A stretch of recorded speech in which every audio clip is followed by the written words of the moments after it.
हाँ जी प्लीज।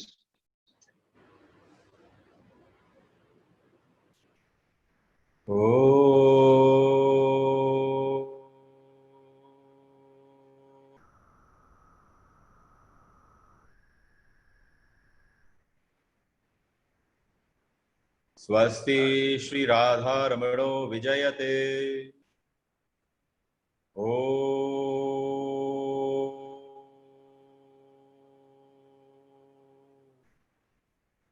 श्री गणेशाय नमः।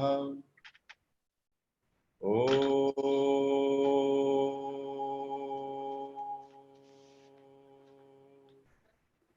श्री सरस्वत्यै नमः। ओ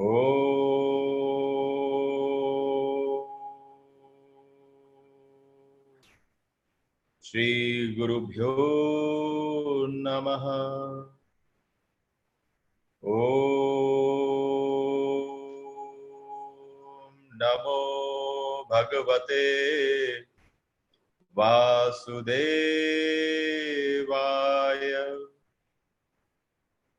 ओ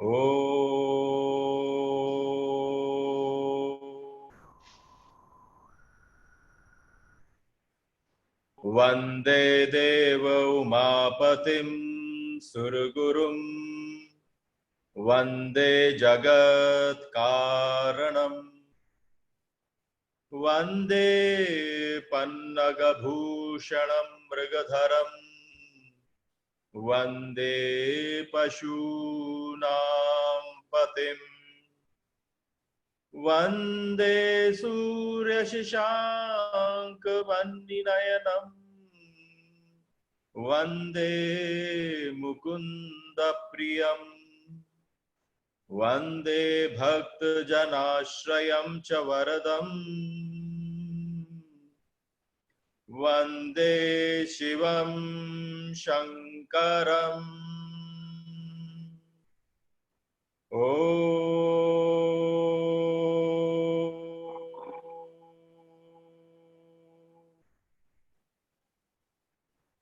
सबको प्रणाम।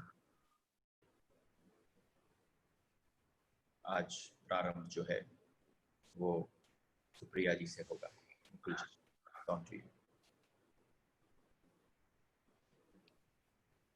Radhe Radhe, Pranam. Shravan is considered one of the holiest months of a year. It is also believed that Lord Shiva fulfills the wishes of all his followers during Savan.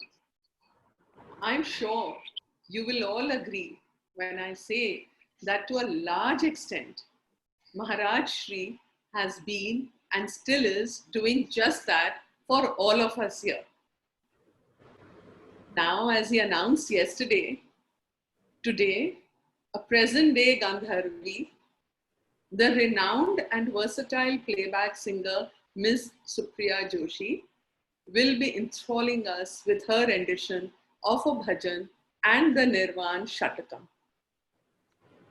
Trained as a classical singer in the Indore Gharana, notable amongst her various achievements is the conferment of the Voice of India Award in the House of Commons, UK.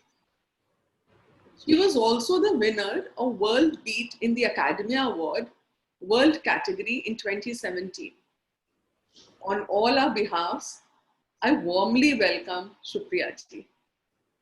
And now, without much ado, I will like to request Supriya ji to please take over. Thank you. Pranam.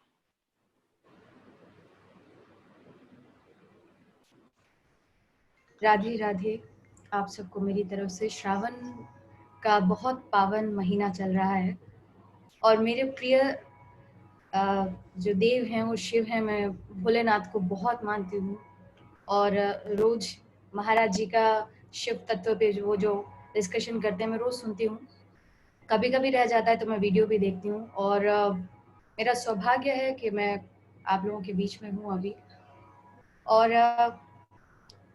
Shiv का शिव निर्वाण षटकम जो कि आदि शंकराचार्य द्वारा रचित है उसको मैं प्रस्तुत करूंगी। आप लोग अनम्यूट हैं भले ही, तो आप लोग भी डिसाइड कर सकते हैं, आप लोग जिन लोगों को आता हो या आप लोग के पास लिरिक्स हो।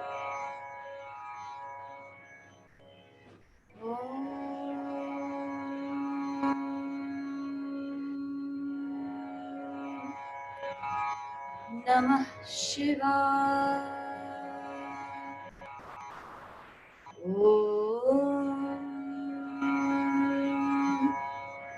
नमः शिवाय।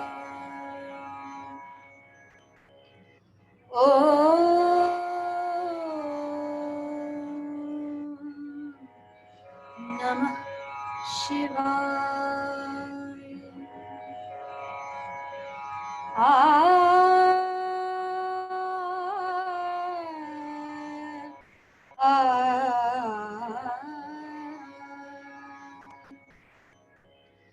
मनोबुद्ध्यहङ्कार चित्तानि नाहं न च श्रोत्रजीवे न च घ्राणनेत्रे न च व्योम भूमिर्न तेजो न वायुः चिदानन्दरूपा शिवोऽहं शिवोऽहं चिदानन्दरूपा शिवोऽहं शिवोऽहं चिदानन्दरूपा शिवोऽहं शिवोऽहं न च प्राणसंज्ञा न वै पञ्चवायुः न वा सप्तधातुर्न वा पञ्चकोशः न वा पाणिपादौ न चोपस्थपायुः चिदानन्दरूपः शिवोऽहं शिवोऽहं चिदानन्दरूपः शिवोऽहं शिवोऽहं चिदानन्दरूपः शिवोऽहं शिवोऽहं न मे द्वेषरागो न मे लोभमोह मदो नैव मे नैव मात्सर्यभावः न धर्मो न चार्थो न कामो न मोक्षः चिदानन्दरूपः शिवोऽहं शिवोऽहं चिदानन्दरूपः शिवोऽहं शिवोऽहं चिदानन्दरूपः शिवोऽहं शिवोऽहं न पुण्यं न पापं न सौख्यं न दुःखं न मन्त्रो न तीर्थं न वेदार्न यज्ञः अहं भोजनं नैव भोज्यं न भोक्ता चिदानन्दरूपः शिवोऽहं शिवोऽहं चिदानन्दरूपः शिवोऽहं शिवोऽहं चिदानन्दरूपः शिवोऽहं शिवोऽहं न मे मृत्युशङ्का न मे जातिभेदः पिता नैव मे नैव माता न जन्म न बन्धुर्न मित्रं गुरुर्नैव शिष्यः चिदानन्दरूपः शिवोऽहं शिवोऽहं चिदानन्दरूपः शिवोऽहं शिवोऽहं चिदानन्दरूपः शिवोऽहं शिवोऽहम् अहं निर्विकल्पो निराकाररूपो बिभित्वाच्च सर्वत्र सर्वेन्द्रियाणां न चासङ्गतं नैव मुक्तिर्न मेयः चिदानन्दरूपः शिवोऽहं शिवोऽहं चिदानन्दरूपः शिवोऽहं शिवोऽहं चिदानन्दरूपा शिवोऽहं शिवोऽहं चिदानन्दरूपा शिवोऽहं शिवोऽहम्।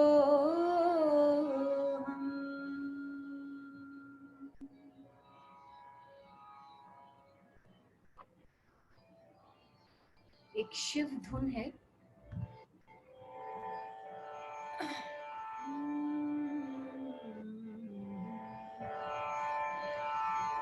भोले के बहुत नाम हैं। कोई उन्हें भोले बाबा कहते हैं, तो कोई भोलेनाथ कहते हैं, कोई शिव या शिव शंकर, जिसकी जो भावना है वो उस नाम से पुकारते हैं। महाकालेश्वर हुए, महाकाल हुए। तो इस शिव धुन में ये शिव बाबा के बहुत सारे नाम हैं। मैं कुछ नाम यहाँ पे शिव धुन में बताना चाहूँगी। ओम नमः शिवाय, ओम नमः शिवाय, हर हर भोले नमः शिवाय। ओम नमः शिवाय, ओम नमः शिवाय, हर हर भोले नमः शिवाय। महाकालेश्वराय महाकालेश्वराय, हर हर भोले नमः शिवाय। महाकालेश्वराय महाकालेश्वराय, हर हर भोले नमः शिवाय। ओम नमः शिवाय, ओम नमः शिवाय, हर हर भोले नमः शिवाय। गंगाधराय शिव गंगाधराय,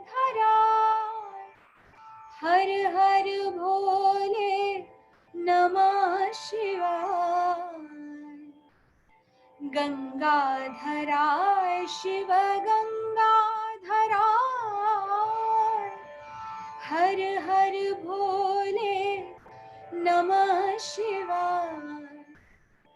ओम नमः शिवाय, ओम नमः शिवाय, हर हर भोले नमः शिवाय। सोमेश्वराय शिव सोमेश्वराय, हर हर भोले नमः शिवाय। सोमेश्वराय शिव सोमेश्वराय, हर हर भोले नमः शिवाय। ओम नमः शिवाय, ओम नमः शिवाय, हर हर भोले नमः शिवाय। जटाधराय शिव जटाधराय, हर हर भोले नमः शिवाय। ओम नमः शिवाय, ओम नमः शिवाय, हर हर भोले नमः शिवाय। ओम नमः शिवाय, ओम नमः शिवाय, हर हर भोले नमः शिवाय। हर हर भोले नमः शिवाय।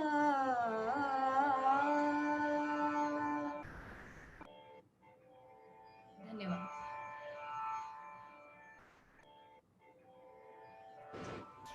राधे राधे। बहुत ही अद्भुत, बहुत विलक्षण। साक्षात भगवान ने बड़ी कृपा करी है सुप्रिया जी के ऊपर, इतना मधुर कंठ देकर। और देखिए, सावन का मास है और आपने जो हमारे सबों के बीच में और मन में और हृदय में नाम घोला है, वो बहुत ही, उसके लिए क्या कहें, शब्द भी पूरे नहीं हो सकते। पर बहुत बहुत आभार आपके यहाँ पर आने का, और हम सबों के मध्य में इस प्रकार से थोड़ा सा संकीर्तन हुआ। And thank you from all of us, everybody side. Very very beautiful Supriya ji, आनंद आ गया। बिल्कुल सही कहा हमारी मुकुल जी ने कि सिर्फ गंधर्व और गंधर्वियाई जो हैं वो इस युग में सरस्वती के पुत्र और पुत्री बनकर आए हैं। उन जैसी सेवा कोई नहीं कर सकता। हमें तो सिर्फ कानों में उस रस को लेकर आनंद लेना है, मौज लेना है। हरि बोल, भोलेनाथ की कृपा। बस। हरि बोल, राधे राधे।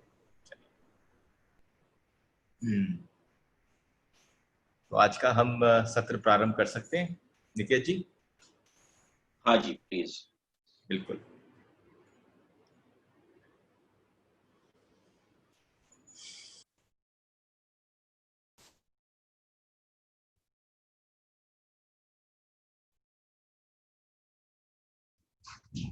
देखिए, बहुत सारे प्रश्न समय समय पर हमसे पूछे गए, और हम उन प्रश्नों को, कि आने वाला समय है और अपने आप को अनवेल होने प्रारंभ हो जाएंगे। आज हमसे कुछ प्रश्न प्रार्थना को लेकर अंबिका जी ने पूछे, और आप ये न समझें anybody's questions which comes. Usha जी ने हमसे पूछा ध्यान कैसे किया जाए, लेकिन ये मैं क्योंकि हम जिस व्यवस्था में यहाँ पर बैठे हैं तो विषय के अनुरूप नहीं जाऊंगा, लेकिन जिसके प्रश्न थे मैं निश्चित रूप से उसको टेक ओवर करना चाहूंगा। पर let me start with the sutras. आप सब जो व्हाट्सएप पर हैं और जो नहीं भी हैं, वो आपस में एक दूसरे को जो आज के सेट ऑफ एफोरिज्म्स थे उनको आपस में शेयर कर लें। और पहला सूत्र है कथा जप। कल जहां पर हमने विश्राम किया था वो सूत्र था शिव तुल्यो जायते। शिव तुल्य कौन हो जाता है? लेकिन शिव तुल्य होने के पश्चात, शिव तुल्य होने के पश्चात क्या घटता है? सबसे पहली चीज क्या घटती है? आज का जो सूत्रों का प्रवेश है वो आज भीतर से बाहर की तरफ, फ्रॉम इनसाइड टू आउटसाइड। संसार कैसा है? संसार बाहर से भीतर जाता है, लेकिन अगर कोई अनुभव, कोई एक्सपीरियंस आ जाए वो भीतर से बाहर आता है। कल जिस सूत्र को स्पर्श किया और समझाया था शिव तुल्यो जायते, उसके एकदम बाद शिव ने जो हमारे पास सूत्र छेड़ा है वो है कथा जप। कथा जप का मतलब है वे जो भी बोलते हैं वो जप है। फिर कोई नेसेसरी नहीं है, कोई जरूरत नहीं है कि आप अपने हाथ में जपमाला लेकर केवल मंत्र जप करें, कि भगवान का नाम लें। क्या करना आवश्यक है? कथा जप। वो जो भी बोलेंगे, जो बोले सो हरि कथा। उसके बाद कोई आवश्यकता नहीं रह गई। प्रार्थना, क्या तुम कहते हो?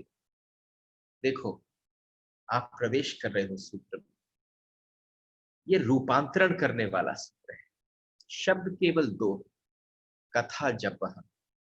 इसमें भीग कर जाना पड़ेगा आज, क्योंकि अगर आप इसमें भीग के नहीं गए, देखो तैयारी सुप्रिया जी ने करा दी। हम सबको भगवान के नामों में, भोलेनाथ के नाम में ऑलरेडी भिगो दिया है। और आज का सूत्र भी है कथा जप। तो कथा जप का मतलब है प्रार्थना तुम क्या कहते हो उस पर बिल्कुल निर्भर नहीं। प्रार्थना तुम क्या कहते हो, देखिए जिस जिसके ये प्रश्न थे ये उनका उत्तर है। प्रार्थना जो तुम कहते हो उस पर कतई निर्भर नहीं। क्या तुम हो उस पर निर्भर है। जो आप कहते हो वो प्रार्थना हो ही नहीं सकती। शब्द जैसे बात कर रहे हैं हम सब आपस में एक साथ बस बैठकर बात कर रहे हैं, तो प्रार्थना क्या तुम कहते हो उस पर निर्भर नहीं है, वरन क्या तुम हो उस पर निर्भर है। पूजा क्या तुम करते हो उससे संबंधित नहीं है। आप समझना, शिव आपकी सारी प्रार्थना को, जो आप समझते हो कि ये प्रार्थना है, उस प्रार्थना के आगे पूरा का पूरा एक ऐसा विषय खोल दिया है कि आप जो करते हो उसका प्रार्थना से कोई संबंध नहीं है। आप जो अंदर से हो, उससे जो फूटती है, उससे जो अपने आप निकलती है, सहज प्रकट होती है, वो प्रार्थना है। पूजा का भी संबंध करने से संबंधित नहीं है, बल्कि क्या तुम हो उससे संबंधित है। धर्म का संबंध कृत्य से नहीं है। धर्म का संबंध कभी कृत्य से नहीं रहा। हमने धर्म का संबंध कृत्य से कर लिया। हमारे लिए सारा धर्म जो है वो करना है, अस्तित्व से है धर्म का संबंध। तुम्हारे भीतर केंद्र अगर प्रेम है, देखो, अगर तुम्हारे भीतर केंद्र पर प्रेम है तो तुम्हारी परिधि पर प्रार्थना। जरा इस सूत्र को प्रवेश करा लो। अगर आपके जीवन में केंद्र पर प्रेम है, in the centre of your entire being is love, what will flow out of you will be prayer. तो आप समझो, अगर केंद्र पर प्रेम नहीं तो आपके साथ आपसे प्रार्थना नहीं बह सकती। फिर आप कितने ही घंटे बैठ जाओ भगवान के पास, लोग हनुमान चालीसा पढ़ते हैं, लोग गायत्री करते हैं, लोग अपने अपने मंत्र करते हैं, उस मंत्रों का कोई प्रार्थना से संबंध नहीं है। वो केवल शब्द हैं, जो शब्द आप अमूमन बोलते हो। बस अंतर इतना है, उसको परमात्मा के सामने बैठकर बोलते हो, परमात्मा के लिए ऑफर कर कर बोलते हो, लेकिन फिर भी वो प्रार्थना नहीं हो भी नहीं सकती। तुम्हारे भीतर के केंद्र पर अगर अहर्निश शांति है तो बाहर के केंद्र पर ध्यान अवस्थित हो जाए। अगर आपके सेंटर के अंदर एक परम शांति की अनुभूति है तो तुम्हारा चलना, उठना, बैठना, मिलना, जुलना सब एक ध्यान की प्रैक्टिस हो जाएगी। ध्यान का मूवमेंट हो जाएगा, जैसे कोई ध्यानी चलता हो, क्योंकि परम शांति की अनुभूति हो गई। आप हमेशा हमसे प्रश्न करने की जिज्ञासा रखते हो, प्रार्थना किसे कहते हैं? हमने सोचा टाल देते हैं प्रश्न। So I have been letting go those questions. क्षमा करना मुझे, इसलिए कि जब मैं कथा जपह पर आऊंगा तब मैं पहली बार आपका परिचय आपकी प्रार्थनाओं से, आपकी पूजाओं से, जिनमें 2-2, 3-3 घंटे अगर आपके घर में आपके ठाकुर जी की सेवा चल रही होती है, लेकिन आपको भीतर टटोलना है, वो सिर्फ एक एक्टिविटी है या आपका एटीट्यूड। अगर वो आपका एटीट्यूड नहीं बन पाई है तो जिंदगी भर वो केवल एक ही चीज रहने वाली है, वो है एक्टिविटी। तो जो केंद्र है वो बहुत महत्वपूर्ण है। तुम्हारे भीतर के केंद्र पर अगर पल पल होश है, अगर आपके भीतर के केंद्र पर पल पल होश है तो आपका पूरा जीवन तपश्चर्या। जरा इस सूत्र को ले जाओ ना भीतर, फिर तुम्हें पता चलेगा जिंदगी बीत गई, प्रार्थना नहीं कर पाए, जिंदगी बीत गई, आज तक कभी पूजा नहीं कर पाए, जिंदगी बीत गई, ध्यान नहीं कर पाए, क्योंकि भीतर से उथल पुथल हो, बाहर से तुम जबरन शरीर को कंट्रोल कर कर बैठना चाहो। तुम्हारी सारी व्यवस्था केवल बाहर की है, भीतर के साथ कोई संबंध नहीं है। और शिव किसकी बात कर रहे हैं? शिव तत्व की चर्चाई किस बात की की है कि तुम्हारे भीतर के साथ आदान प्रदान कर ले।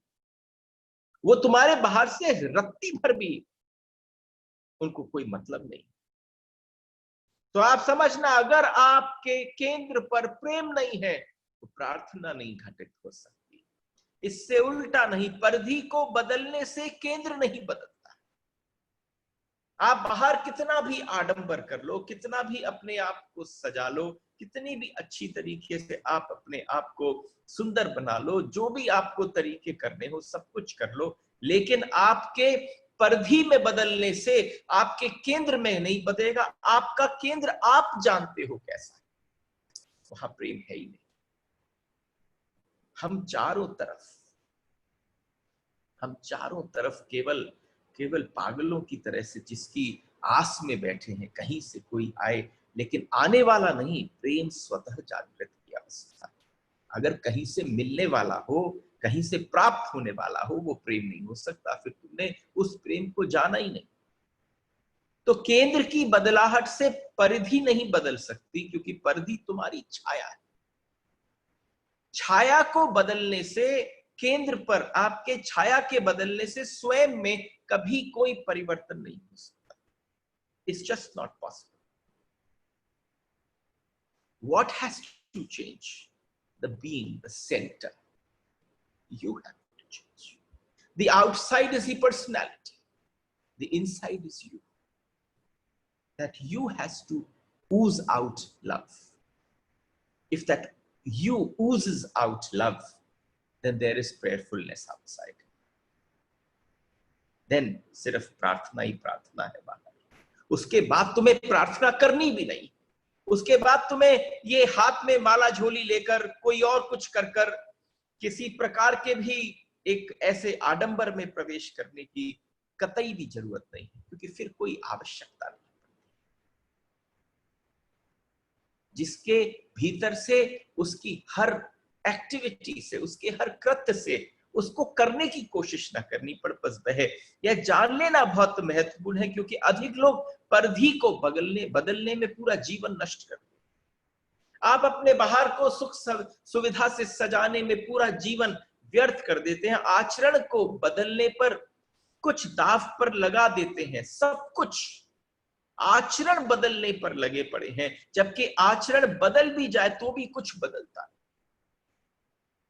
आप आचरण बदल भी लो, लेकिन नथिंग विल चेंज। तुम आचरण को कितना ही बदलो, तुम रहोगे। चोरी करते थे, साधु हो जाओगे। धन इकट्ठा करते थे, धन की चारों तरफ से प्यास उठती थी, धनी धन मांगते थे। लेकिन अभी इस अवस्था पर सोचने की बात है कि अगर कोई व्यक्ति ये सोचे कि मैं परिधि को सही कर लूं, जरा मैं अपने रूप को जरा साज करके सजा लूं, तो आप समझना, पहले चोरी करते थे, अब साधु हो गए।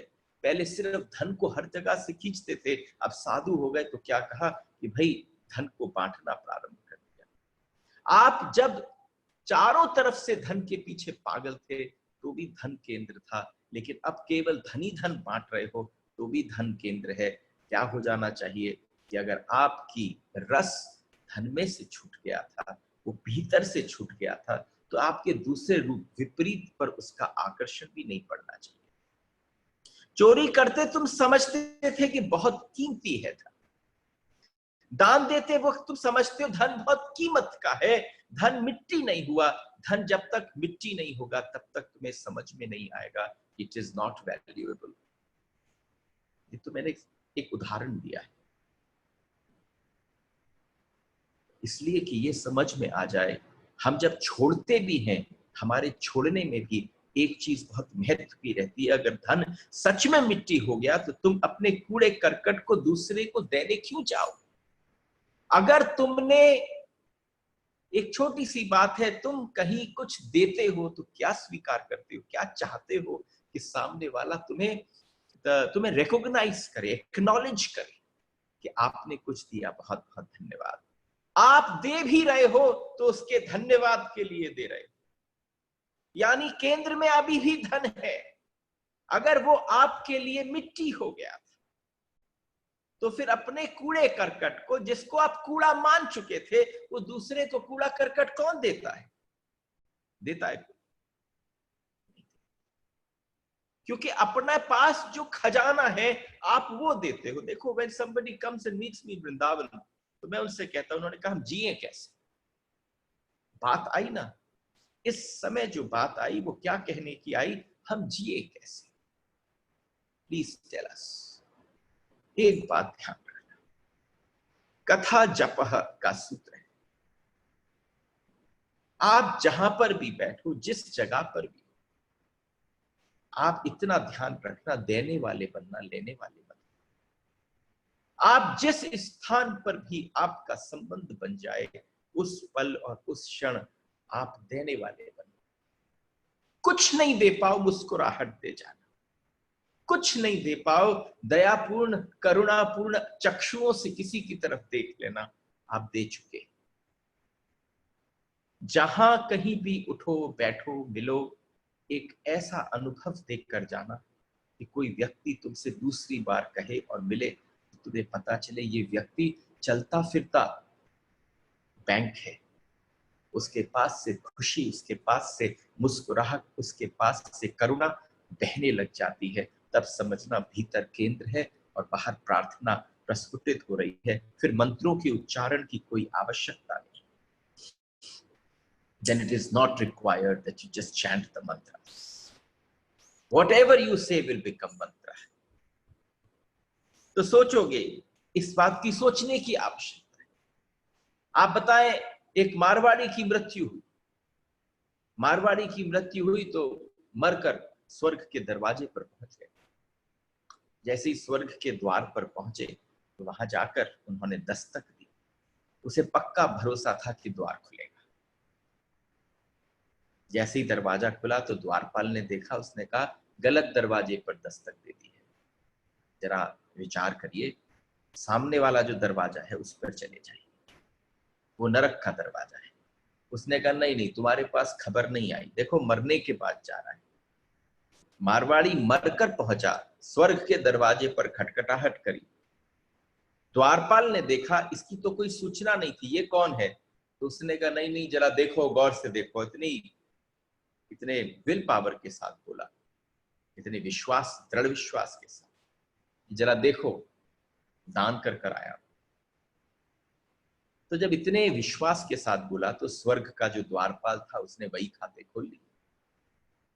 और जब वही खाते खोले तो वही खाते खोल कर देखा कि हाँ भाई, 2 दिन पहले, उसने, मारवाड़ी ने याद दिलाया, 2 दिन पहले एक बुढ़िया को 2 पैसे दिए थे मैंने। कितने पैसे दिए थे? कि 2 पैसे दिए थे। 2 दिन पहले, मरने से पहले, केवल आने से पहले, जब पता चला कि अब मेरे साथ कुछ नहीं हो सकता, तो किसने कहा कुछ अच्छा कर जाओ, तो मैंने 2 पैसे बुढ़िया को दान कर दिए। उन्होंने कहा बस इतना ही किया? उन्होंने कहा बस। एकदम उन्होंने वही खाते खोलकर चेक करना चालू किया। पूछा कहीं और कुछ किया था? उन्होंने कहा हाँ हाँ, कोई आया था मेरे पास, मैंने उसको 1 पैसा और दिया, 1 पैसा और। द्वारपाल आपस में 2 जने खड़े थे, हंसने लगे। उन्होंने कहा अरे भाई सुन, इधर आ। तुम समझते हो तुम्हारा दान, तुम्हारा कृत्य तुम्हें स्वर्ग तक ले जाएगा? तुम 3 पैसे की दान के बल पर स्वर्ग का दरवाजा खटखटाने का सामर्थ्य रखते हो। वो द्वारपाल ने कहा कि एक बात सुन। उन्होंने निकाले 3 पैसे और हाथ में दिए और कहा ये ले जा, सामने का दरवाजा नरक का है, वहां जाके दरवाजा खटखटा। तो आप समझना, दान से, आपके किसी और चीज से, जितने भी हमने कृत्य किए, अंडरस्टैंड द वर्ड कृत्य, जिसमें आपका एटीट्यूड नहीं था, केवल एक्टिविटी थी, आप भी गुणा भाग कर रहे थे, आप मैनिपुलेशन कर रहे थे, आप कैलकुलेशन कर रहे थे, वो सारी कैलकुलेशन वहां पहुंचकर फेल। कितना अद्भुत विलक्षण सूत्र है। अगर तुम्हारे केंद्र पर प्रेम नहीं है तो तुमसे प्रार्थना नहीं हो सकती। फिर तुम केवल शब्दों को बोल रहे हो, तुम किसी से बकबक कर रहे हो, तुम बस भगवान के सामने बकबक कर रहे हो। वो प्रार्थना नहीं हो सकती। वो मंत्र हो सकते हैं, वो तुमने किसी रिलीजियस बुक से निकाले होंगे, लेकिन जो उसमें भाव, जो इसमें प्रेम, जो उसमें करुणा का मिला हुआ भाव होना चाहिए, वो नहीं हो सकता। पैसों से स्वर्ग का द्वार कभी नहीं खुलता, कभी नहीं खुल सकता। तुम चाहे पकड़ो पैसा चाहे छोड़ो, दोनों हालत में मूल्य रूपांतरित नहीं होता, हो भी नहीं सकता। तुम चाहे संसार में रहो चाहे भाग जाओ, तुम जहां पर भी रहो, संसार का मूल वही का वही बना रहता है। तुम पीठ कर कर रहो चाहे तुम मुंह कर कर रहो, जिसने पीठ भी करी उसका भी मन रमता वही है जिसकी तरफ पीठ कर रखी है। इसलिए बेकार की बात है कि तुम सब छोड़ो और हिमालय की गोद में चले जाओ। तुम्हारी अगर अनुभूति तुम्हारे घर पर नहीं हो रही, तुम्हारा अनुभव तुम्हें अभी नहीं प्राप्त हो रहा, तुम्हारे भीतर अगर प्रेम नहीं है, तुम्हारे भीतर कोई अहर्निश आनंद, एक शांति नहीं है, ध्यान फलित नहीं हो सकता। उसके बाद चाहे तुम कितने गुरुओं के पास पहुंच जाओ और उनसे कहो कि मुझे ध्यान सिखाओ, मैं आपसे कहूं परम शांति की खोज करना आवश्यक है। और वो शांति आएगी कैसे? उषा जी ने हमसे प्रश्न पूछा, उन्होंने हमसे कहा वो शांति कैसे आएगी?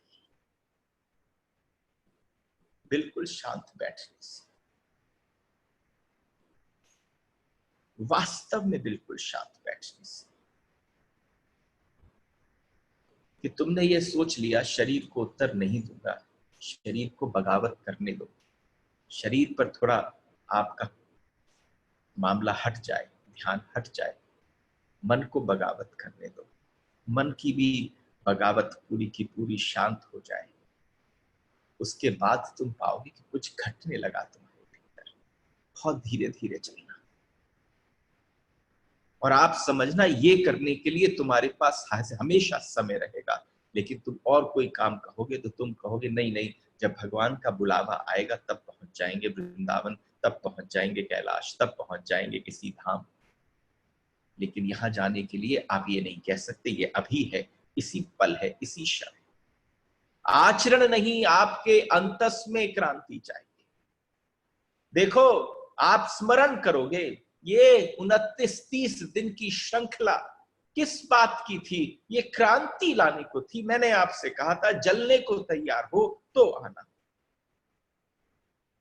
पता नहीं कितने यहां पर बच के निकल जाएंगे, उसके बाद कहीं और कोई सूत्र होगा, उसमें उसी मौज से घुसेंगे कि अब कुछ घटेगा, कुछ न घटेगा। केंद्र पर, अंतस पर क्रांति चाहिए, परिधि पर नहीं, आचरण नहीं। जैसे जैसे अंतस बदलता है वैसे वैसे सब कुछ बदल जाता है। ये सूत्र अंतस के क्रांति के सूत्र हैं। शिव तत्व का संबंध तुम्हारे बाहर से है ही नहीं। तुमने क्या किया, तुमने कौन सी पूजा करी, उससे कोई संबंध नहीं है। उसका सारा संबंध तुमसे है जो भीतर छिपा पड़ा है, निग्लेक्टेड है। अरे 60-60, 70-70 साल के हो गए, कब भीतर की तरफ ध्यान जाएगा? अंतस की क्रांति कब होगी? तुम्हें बड़ी मजेदार आनंद की खबर बाहर मिलती। इसलिए आपसे छोटा सा नम्र निवेदन है कि एक एक सूत्र को, और आपको बताऊं, आपके सम्मुख बैठा हूं, 2002 में पहली बार परिचय हुआ था शिव तत्व से, और समझिए 2002, 2004, 2007 में प्रथम दिवस बोल चुका हूं, और अभी भी नहीं कह सकता।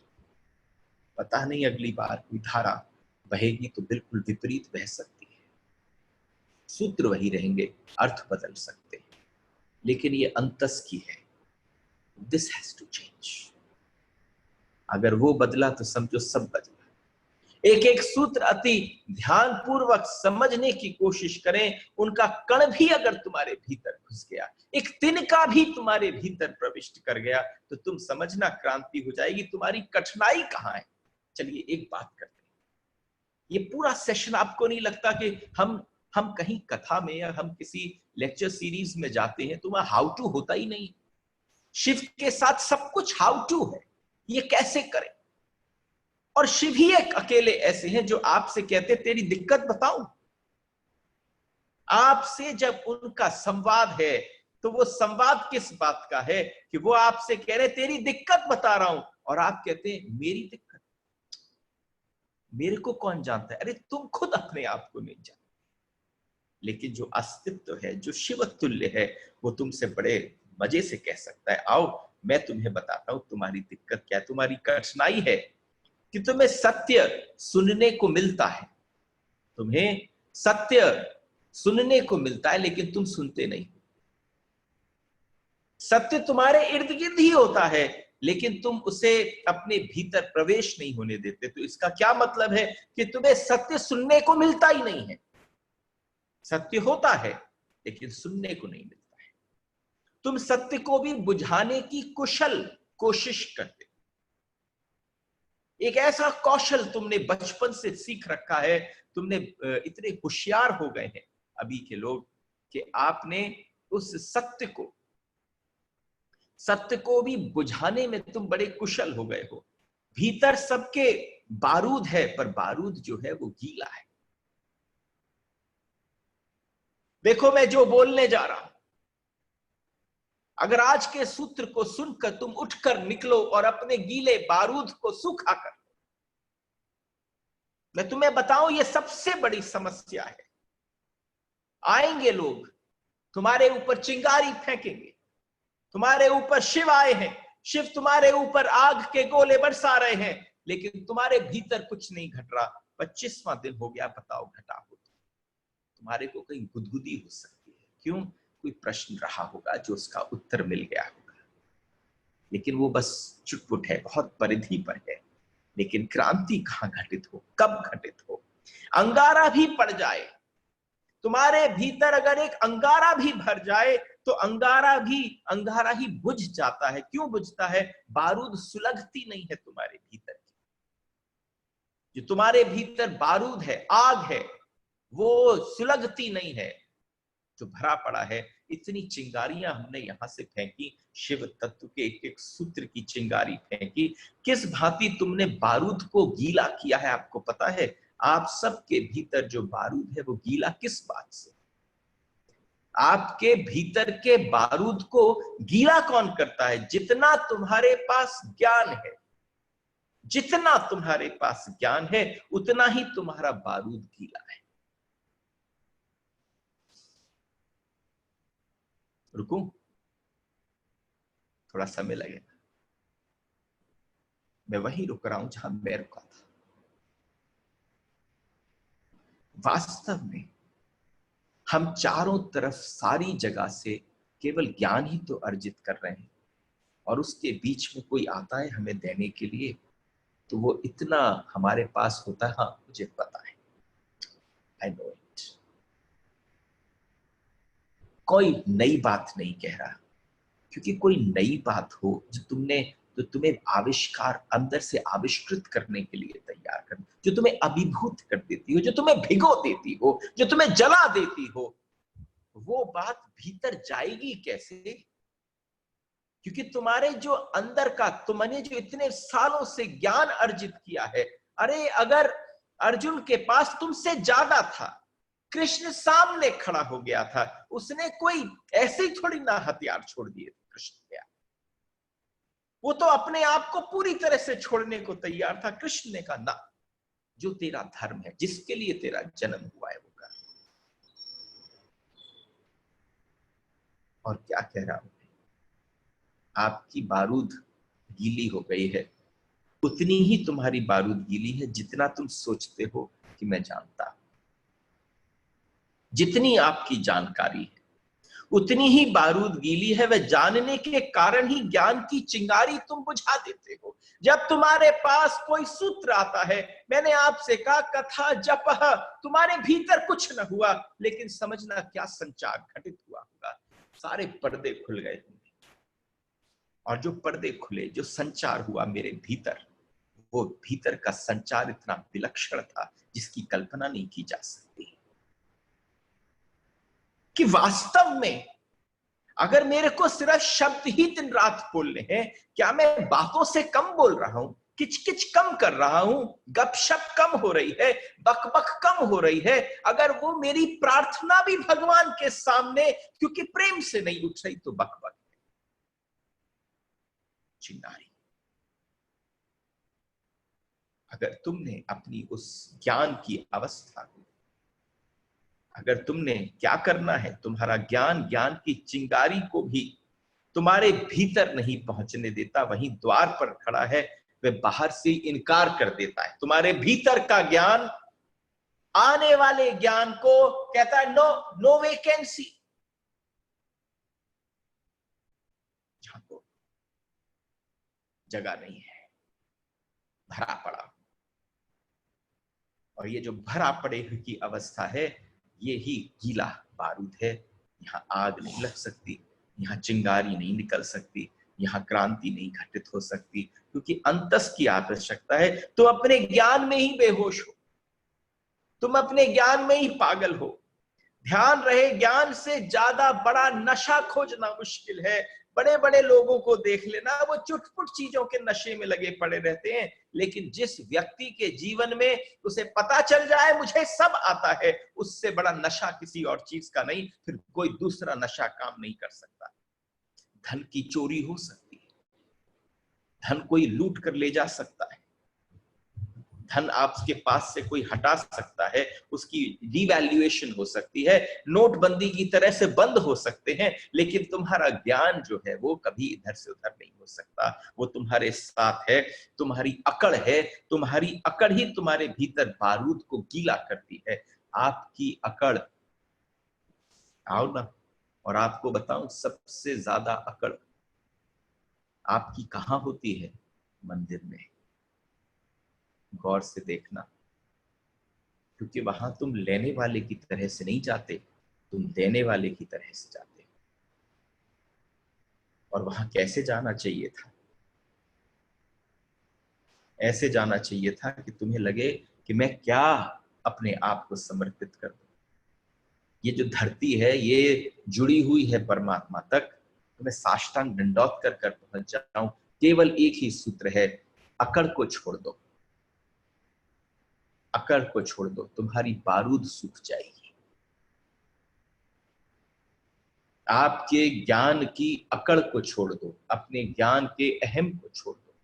आपने जिस पल अपने ज्ञान की सब कुछ पता है मेरे को, आपके पास पद की अकड़ है, मैंने जीवन में कुछ किया है उसकी अकड़ है, ये जितनी अकड़ है जीवन की वो सब आपके बारूद को गीला करी है। तब एक चिंगारी भी तुम्हें बदलने में सफल हो जाती है।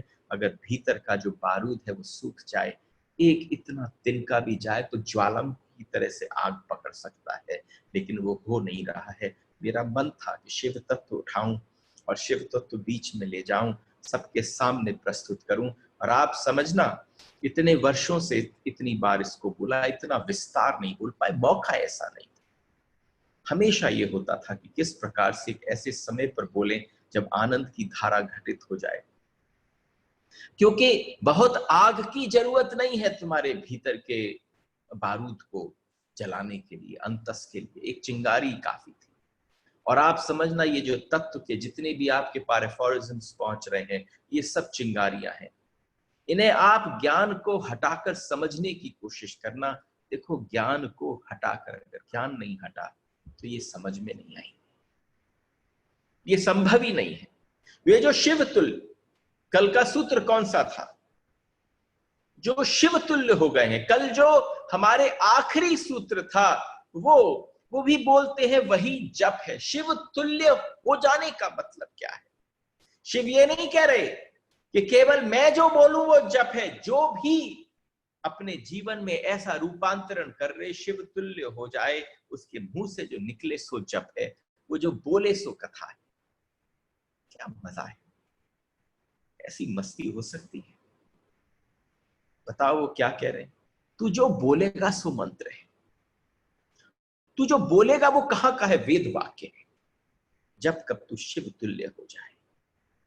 वे क्या बोलते हैं सवाल नहीं है, वो जो भी बोलते हैं वो जप है, क्योंकि उनके हृदय में संसार न रहा, वासना नहीं रही, अंधेरा न रहा, वहां अत्यधिक अद्भुत प्रकाश भर गया है। उस हृदय से अब जो भी आता है वो जप है। उस जप से अन्यथा कुछ आ ही नहीं सकता। प्रकाश से अंधकार कैसे आएगा? प्रेम से घृणा कैसे आएगी?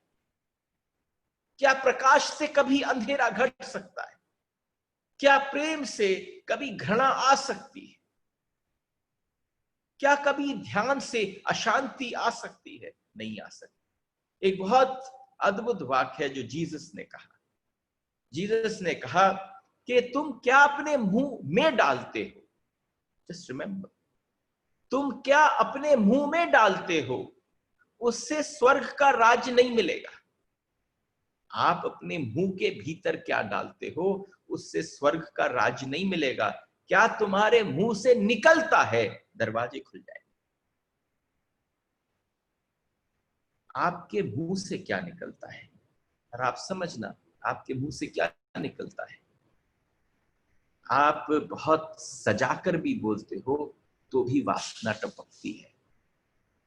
आप सुंदर से सुंदर शब्द प्रस्तुत करते हो तो भी वो शब्द किसी के हृदय तक नहीं पहुंचते, कान तक पहुंचे तो भी वो झाड़ दे। तो क्या कह रहे हैं? कबीर ने कहा उठूं बैठूं और परिक्रमा। सब लोग कबीर से कहते थे, कबीर की पत्नी कहती थी क्या करते हो आप, लोग आपको संत कहते हैं। कोई आते कबीर के पास और कबीर से कहते कि भाई एक बात आपसे कहनी है कि क्या आप कभी पूजा करते नहीं दिखते, आप कभी परिक्रमा करते नहीं दिखते, आप कभी जप करते नहीं दिखते, आप कुछ भी करते नहीं दिखते। कबीर ने बड़े मौज से प्रेम से कह दिया उठूं बैठूं सो परिक्रमा। मेरा उठना बैठना और सिर्फ चलना ही जो है वो परिक्रमा है। क्योंकि जब तुम परमात्मा को भीतर लेकर चल रहे हो, संभाल कर लेकर चल रहे हो, उसके बाद कौन सी जगह जाने की आवश्यकता है। शिव तुल्य का क्या मतलब है? कि शिव तुल्य का साक्षात मतलब है कि जो भीतर बैठा बीज था वो वृक्ष हो गया परमात्मा का। अब जब वो भीतर ही है तो परिक्रमा किसकी लगाओगे, कौन से तीर्थ पर जाओगे? वो ऐसा है जैसे तुम्हारा कैलाश यहीं आ गया, आपका कैलाश यहीं प्रकट हो गया। जो उठूं बैठूं सब मेरी परिक्रमा है। एक बार की बात है कि कबीर की पत्नी ने कबीर से कहा ये जो आप सब संत मानते हैं उसके बावजूद आप पूरे दिन कपड़ा बुनते हो, और कपड़ा बुनकर आप पहुंच जाते हो बीच चौराहे पर। आपको कैसा लगता है कि लोग क्या कहेंगे? ये है तो महात्मा, लेकिन ये कुछ चंद पैसों के लिए व्यापार करता है। तो आज यहां कहा कबीर ने बड़े मजे से अपनी पत्नी से कहा, अरे पगली सुन धरा। देखो कभी कभी ये शब्द भी बड़ा प्यारा है। आप किसी को बहुत लाड और प्यार से पगली कहो तो आप समझ जाओगे कि उसके भीतर कितनी इनोसेंस हो। कबीर अपनी पत्नी को बुलाकर कहता है, धरा ये जो दुनिया वाले क्या कहते हैं उससे मुझे फर्क नहीं पड़ता। आपको जब तक फर्क पड़ता है कि दुनिया वाले क्या कहते हैं, तुम परिधि पर जी रहे हो। जिस पर तुम अंतस में जाओगे, ये दुनिया क्या बकर बकर करेगी, तुम्हें बिल्कुल फर्क नहीं पड़ेगा। तो कबीर ने कहा ये क्या कहते हैं, ये क्या सोचते हैं, ये मेरे मन का विषय नहीं। मैं क्या सोचता हूं तुझे बताता हूं। ये जो मैं कपड़ा बुनता हूं, ये कपड़ा नहीं बुनता, मैं राम को बुनता हूं। जब मेरा राम बुनकर तैयार हो जाता है, तुझे क्या बताऊं, हर हर काम में कथा जप। तुम जो करो वो पूजा, तुम जो कहो सो जप, तुम उठो बैठो सो परिक्रमा। तो ये जो मैं बुन रहा हूं, तुझे कपड़ा दिखता है, मुझे राम दिखता है। मैं राम को बुन रहा हूं। और जब मैं चौराहे पर खड़ा हो जाता हूं तो सबको दिखता है, कोई आ गया देखो, ये ढोंगी होगा, ये पाखंडी होगा, इसको भी धन की आवश्यकता होगी कि ना। मैं ले जाता हूं अपने राम को बीच बाजार में, देखता हूं किसको मेरे राम की जरूरत है। फिर उसके साथ भेदभाव, मोल भाव, जो मोल भाव करता है उसके साथ मोल भाव करता। लेकिन जिस पल जिस क्षण दिखता है मुझे सामने कि मेरे राम की इसको ज्यादा जरूरत है, उस कपड़े को उसको उड़ा देता हूं। फिर मुझे कपड़ा नहीं दिखता, मुझे राम को उड़ाया हुआ दिखता है। जरा झांकना भीतर। आप देते भी हो तो भी देना नहीं, सोच कर विचार कर देते हो। ये सबसे बड़ी अवस्था है। ये परमात्मा की उस परम अवस्था की है। क्योंकि दिन रात प्रश्न उठते हैं हमारे पास, हमसे पूछा जाता है पूजा कैसे करें। अब या तो मैं वो कृत्य वाली पूजा बताऊं जिस परंपरा का मैं हूं कि श्री राधा रमण मंदिर में हम पूजा कैसे करते हैं, लेकिन वहां जाने के पश्चात पूजा ही नहीं होती, वहां झाड़ू भी होता है, मार्जन भी होता है। वहां ठाकुर के, अरे वो साक्षात त्रिलोकीनाथ भीतर बैठा है, हर चीज आपको ही देखनी होती है। वहां पर हम दासानुदास बनकर जाते हैं। तो आप समझना, वहां जो भी कुछ करना हो वो पूजा हो जाती है। आप कहो ना मां से, तू मां बन। आप सब यहां बैठी हो, मां हो, मां बन चुकी हो। आपसे कहो मां बन, तो आप अगर पूरे मां बनने को, पूरी लाइफ को अगर आप उसे सारभूत कहो, तो आप क्या क्या ना बनी, क्या क्या नहीं हुआ आपके साथ। लेकिन आपका जो भी कुछ करना था वो मां का टोटल रोल था। तुम्हारे जीवन का जो भी कुछ करना हो वो प्रार्थना में घटित हो जाए, कथा जप हो जाए, वो तुम्हारी पूजा बन जाए, वो तुमसे बहे, तुम्हें करनी ना पड़े। जब भी तुम उत्सुक होते हो ध्यान में, तो तुम क्या करते हो? देखो ये आग है, अगर आपने इसको समझा आग है, और अगर गोला ऊपर से आकर गिरने लग जाए और तुम पीछे हट जाओ, ये तो तुम्हारे लिए कथा ही नहीं, तुम्हारे लिए शिव तत्व, फिर कोई फायदा नहीं। मजा किस बात का है? मजा इस बात का है कि जब तुम्हारे ध्यान की आए और तुम्हारी पिपासा, तुम्हारी पूरे शरीर की संरचना कण कण उस ध्यान में प्रवेश होने के लिए आतुर हो जाए, और तुम अपने आप से पूछो ध्यान को क्या दूं। जब भी तुम उत्सुक होते हो ध्यान में, तो तुम क्या करते हो? तुम अपने कृत्यों के जगत में से एक छोटा सा कोना ध्यान को दे देते। तुम अपने कृत्यों के जगत से, तुमने जितने काम किए, जितने तुम कर्म में निबद्ध होते हो, उस सारे कामों में से एक टाइम उन कामों में से निकालते हो और वो ध्यान को दे देते हो। ध्यान कभी फलित होगा? ऐसे कभी फलित नहीं होगा। तुम सुबह उठते हो, नहाते हो, धोते हो, खाते हो, पीते हो, सोते हो, विश्राम करते हो, तुमने ऐसे 100 कामों में से एक काम ध्यान को बना लिया। तुमने अपने सैकड़ों कृत्यों में से जगत में एक छोटा सा कोना ध्यान को दे दिया, जब कि ध्यान कृत्य नहीं है, अकृत्य। ध्यान कृत्य है ही नहीं, ध्यान अकृत्य है। तुम दुकान करते हो, बाजार जाते हो, तुम व्यापार पे बैठते हो, तुम दिन भर इधर उधर करते हो, वैसे ही तुम दिन में एक समय आता है ध्यान कर लेते हो। ध्यान कभी गठित नहीं होगा, आना पड़ेगा, मिटने के लिए आना पड़ेगा। शिव तत्व का ये तो एक इंट्रोडक्शन दे रहा हूं, ये छोटी छोटी बातें, क्योंकि अगर ये बातें कहीं गहरी प्रवेश कर रही है, तब तो कहने का मतलब है, तब निमंत्रण है, आओ कराऊंगा। तब पता चलेगा शिव तुल्य किसको कहते हैं। तब कहते हैं पता चले कि तुम्हारा चलना, उठना, बैठना, फिर तुम दिखावे की जिंदगी नहीं जी सकते, फिर तुम वही जियोगे जो तुम हो, और उसका मजा और है। ऐसा नहीं होगा कि कोई तुम्हारे घर पर आ रहा हो और तुम अपने आप को सजा रहे हो, कपड़े घर वाले फेंके, दूसरे नए पहने, कलफ के पहने। अरे सामने वाला अंधा थोड़ी नहीं है, वो ये जानता है कि घर में कोई पूरे समय रहता है, कलफ के सजे धजे कपड़ों में थोड़ी ना बैठा रहेगा। मैं आया हूं, इन्होंने अपने आप को थोड़ा बदला है, लेकिन ना उस बदलने में तुम बदल गए हो, 2 कौड़ी की कीमत हो गई। मजा उस बात का है कि तुम सोचते हो कि चलो बाजार जाने से पहले 2 क्षण मंदिर भी हो आए, चलो पूरे दिन में इतने विषाद, संताप, दुख, प्रताड़ना में जिया हूं, थोड़ी देर ध्यान भी कर लूं। 2 कौड़ी का है, ध्यान है ही नहीं। तो आप समझना कि ऐसे करना है, बात बात की है, जो कर रहे हो वो 2 कौड़ी का है, उसकी कोई कीमत नहीं। ये अवस्था है। इस फर्क को ख्याल में ले लेना।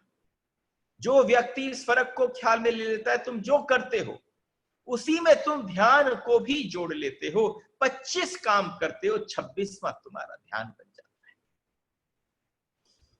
तुमने 25 काम किए और 26 का काम तुम्हारा हो जाए, तब तुम ईश्वर से वंचित रह जाओगे, क्योंकि ईश्वर तुमने परिधि पर कर दिया है। ध्यान जो है वो तुम्हारी परिधि पर है, ध्यान केंद्र पर नहीं है। जिस दिन ध्यान केंद्र पर होगा, जिस दिन शांति केंद्र पर होगी, तुम्हारे उठने और बैठने में जो शीतलता प्रदान मिलेगी, उस दिन तुम कह पाओगे जिस किसी के पास गया उसको देकर आया। देखो, मौका ऐसा था। आपको क्या लगता है कि 20 इयर्स से ठाकुर जी अपनी अपनी लीला, कथा, स्टोरीज, उपनिषद, शास्त्र सब बुलवा रहे हैं, लेकिन हर जगह जाकर या तो समय या कोई और चीज यहां असीमित था तो असीम की चर्चा हो गई। अगर कहीं पर असीमित न हो, आप इतना समय न होता, रोज हम बैठ रहे हैं। किसी ने हमसे प्रारंभ में कहा था शिव सूत्र में कितने दिन, शिव तत्व की चर्चा कितने दिन करेंगे महाराज? तो मैंने कहा 10 दिन 12 दिन बहुत ठीक है, कोई ज्यादा सूत्र नहीं है। लेकिन आप समझो, आप बैठे रहे, हम सुनाते रहे। ऐसा कहीं घटित होता है? पुरानी बात सुनते थे, आज फिर से ये दौर आ गया। क्या सुना कि भाई सुखदेव जी कथा सुनाते थे तो नैमिषारण्य में सारे ऋषि बैठ जाते थे और बैठकर मौज लेते थे इसकी कथा की, और ऐसी मौज लेते थे कि कब समय बीत जाता था पता नहीं चलता था। आपको बताऊं, जब ये होगा तो 30 दिन बीत चुके होंगे, पता चलेगा? नहीं पता चला। लक्षण है, ईश्वर तुम्हारे एक अंग को नहीं घेरेगा, ये ध्यान रखना।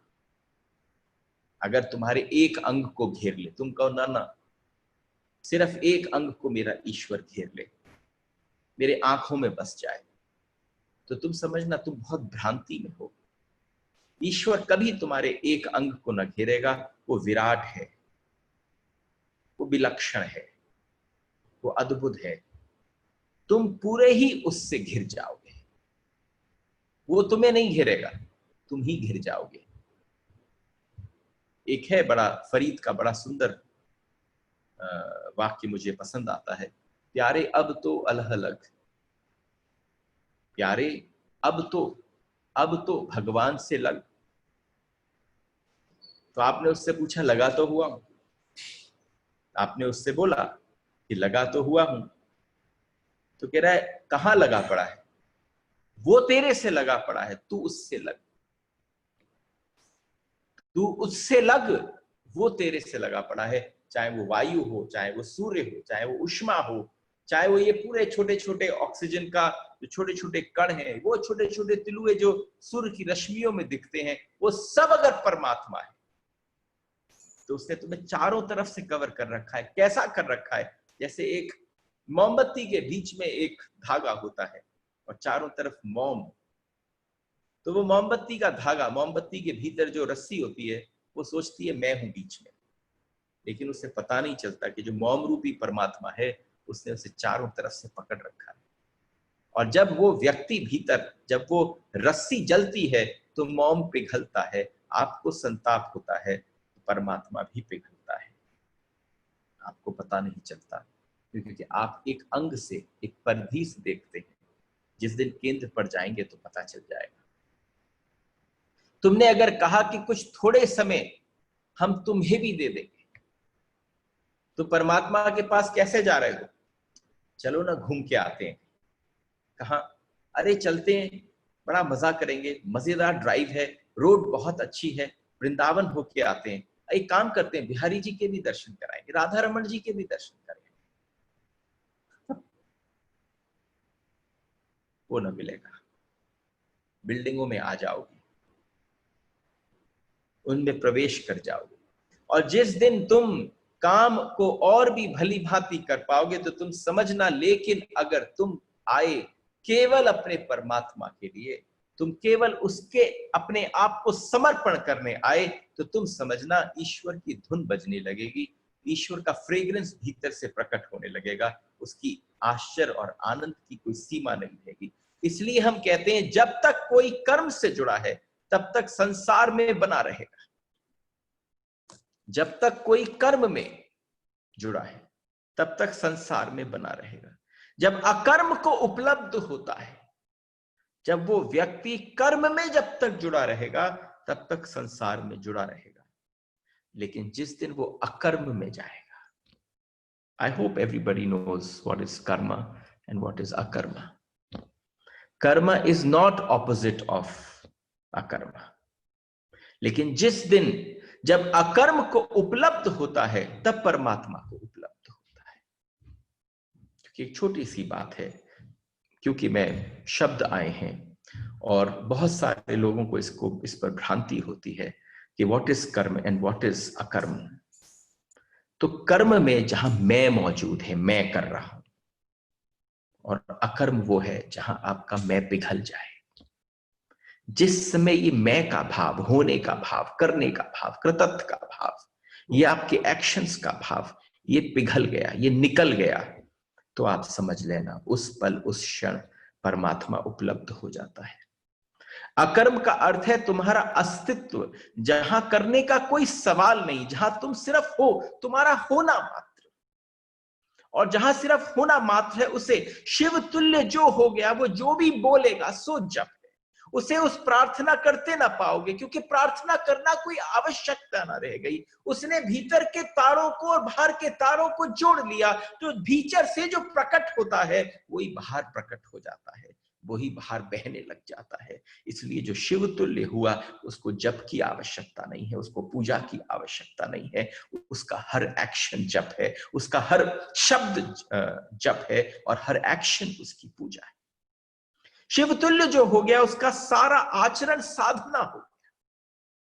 उसके बाद उसे आचरण और अपने जीवन शैली में कोई परिवर्तन करने की जरूरत नहीं है। आचरण जो है वो सद गया, उसे साधना भी नहीं पड़ता। तुम्हें अपने आचरण को साधना पड़ता है, बताना पड़ता है ऐसे करना है, बस ऐसा ही करना है, सिर्फ यही पाथ लेना है। लेकिन जिस व्यक्ति के जीवन में शिव तुल्यता आ गई, उसे कुछ नहीं करना पड़ता। इसलिए अगर तुमने अपनी साधुता को साधा है तो 6 दिन साधोगे और 7वें दिन असाधुता प्रकट हो जाएगी, थक जाओगे। इसलिए चारों तरफ से जो जितने भी लोग हैं, वो अपनी साधुता को जो साधते हैं, अब बाहर आप एक प्रदर्शन करो कि मैं बड़ा धार्मिक आदमी, मैं बड़ा ये, तो एक बार उस व्यक्ति के जीवन में प्रवेश कर देखना, तुम कहोगे इससे बड़ा अधार्मिक कोई नहीं। क्योंकि जो आपको साधना पड़े तो भीतर असाधुता बैठी है, वो कभी भी प्रकट हो जाएगी। और जिस व्यक्ति ने साधा ही नहीं, जिस व्यक्ति को सहज जीवन शैली, सहजता से वो जी रहा है, उसकी आनंद अलग है। इसलिए अगर तुमने अपनी साधुता को साधा है तो 6 दिन साधोगे, 7वें दिन तुम्हें विश्राम करना पड़ेगा, क्योंकि तुम थक जाओगे उस श्रम को करते हुए, उस नाटक को करते हुए। आप जो जीवन जी रहे हो वो एक नाटक है, एक श्रम करना पड़ रहा है। समाज में थोड़ा अपना दायरा बढ़ाने का श्रम है, अपने आप के प्रभाव को बढ़ाने का श्रम। कभी कभी जब आप बोर हो जाते हो, पक जाते हो इस श्रम को करके, तो आप विश्राम करना चाहते हो, तब आप कहते हो I am going on a holiday, अब मैं मिलूंगा नहीं इतने दिन। चाहे तुम बाहर नहीं जाओ, अपने घर पे ही रहो, क्योंकि तुम श्रम कर करके पक गए हो तुम्हारे भीतर। और जो विश्राम में ही उसको अनुभव कर लेता है, तो उसको फिर कोई श्रम नहीं करना पड़ता। ये आनंद का विषय है, उसमें पढ़ना नहीं पड़ता। इसलिए साधु के जीवन में भी असाधुता के क्षण होते हैं। हर साधु के जीवन में असाधुता के क्षण होते हैं, और असाधु के जीवन में भी साधुता के क्षण होते हैं, दोनों में होते हैं। आप जो भी जीवन शैली जीते हैं, you need always need a break. आपको उस ब्रेक की आवश्यकता है। जिसके जीवन में पुण्य का क्षण न हो, क्योंकि वह पाप से थक जाता है, तो विपरीत में विश्राम लेना पड़ता है, और तुम ऐसा पुण्यात्मा न पा सकोगे जिसके जीवन में पाप का क्षण न हो। दोनों जुड़े हुए हैं। आप भी अपने भीतर देखो, दोनों जुड़े हुए हैं। पाप भी जुड़ा है, पुण्य भी जुड़ा है। तुम बहुत ज्यादा पुण्य करो तो भी थक जाओगे, तुम हद से ज्यादा पाप करते हो तो भी थक जाते हो। संत उसे कहते हैं जिसकी साधुता सादी हुई नहीं है। संत किसे कहते हैं? संत उसे कहते हैं जिसकी साधुता साधी हुई नहीं है, सहज है, जिसकी जीवन शैली सहज हो गई है, वो वास्तव में संत है। फिर कोई विश्राम नहीं है। तुम सांस लेने से भी कोई विश्राम नहीं लेता। सांस जब तुम लेते हो तो तुम विश्राम लिया है। जन्म से लेकर मृत्यु तक श्वास लेते रहोगे। तुम समझना, वो जैसे श्वास लेते हो ऐसे तुम्हारा सहज स्वरूप हो जाएगा। जब तक तुम्हारे अंतस में प्रवेश न कर पाए शिवत्व, जब तक ये तत्व तुम्हारे भीतर प्रवेश न कर पाए, तब तक सब कुछ ऊपर ऊपर होगा। और जैसे तुमने वस्त्र अच्छे पहन रखे हो, भीतर गंदगी हो, अच्छे वस्त्र कितने देर छुपाएंगे। और जैसे तुमने सुगंध छिड़क रखी हो और भीतर बदबू ही बदबू मार रहे हो। बहुत सारे लोग हैं ऐसे जो भीतर की बदबू के लिए इतना ज्यादा परफ्यूम लगा के आ जाएं कि भाई बाहर खुशबू ही खुशबू रहे, तो उसको पता है कि उसके भीतर कितना ज्यादा बदबू प्रसिद्ध हो रही है। उस दुर्गंध को तुम कैसे छिपाओगे? हो सकता है दूसरे से छिपा भी लो, लेकिन आप अपने आप से कैसे छुपाओगे? आप अपने आप से नहीं छुपा सकते। इसलिए तुम्हारे साधु प्रसन्न नहीं दिखते। इसलिए आप इतनी पूजा, इतनी पाठ, इतना जप करते हो, आपकी प्रसन्नता नहीं होती। आपकी प्रसन्नता तब तक नहीं होगी जब तक आप प्रपन्न नहीं होंगे, और जब तक आप प्रपन्न नहीं होंगे तब तक आप प्रसन्न नहीं होंगे। इस सेशन को यही विश्राम लेते हैं। कल हमारे बीच में पंडित संजीव अभ्यंकर जी होंगे। एक मेस्त्रो हैं, महाराष्ट्र के हैं, बहुत ही विलक्षण उनकी गायक शैली है। आप सब समय से उनके साथ और बैठें तो 15 मिनट के करीब वो बोलेंगे और 1 घंटा आप हमारे साथ बैठेंगे। वो बड़े रसमय हैं। ये थोड़ा नीरस है तो इसको थोड़ा आपको झेलना पड़ेगा। ये इतना ज्यादा नीरस हो रहा था, हमें लग रहा था कि सब सोचे क्या ऐसा ही ऐसा चलेगा। तो भगवान ने कहा, भोलेनाथ ने ऐसी सद्बुद्धि दी कि आइए इसको रसमय बना देते हैं। आप सब आए, सबको प्रणाम, सबको धन्यवाद। Specially lot of thanks to Niket ji, to Mukul ji, to Sneh ji, and especially why, because these people managed. I didn't knew Supriya ji पहले से, but Sneh ji got me introduced to her. And Supriya ji, अगर आप है यहाँ पर तो आपको भी प्रणाम, आपको भी नमन। बहुत आनंद आया आपको श्रवण कर। राधे राधे, हरि बोल। राधे राधे।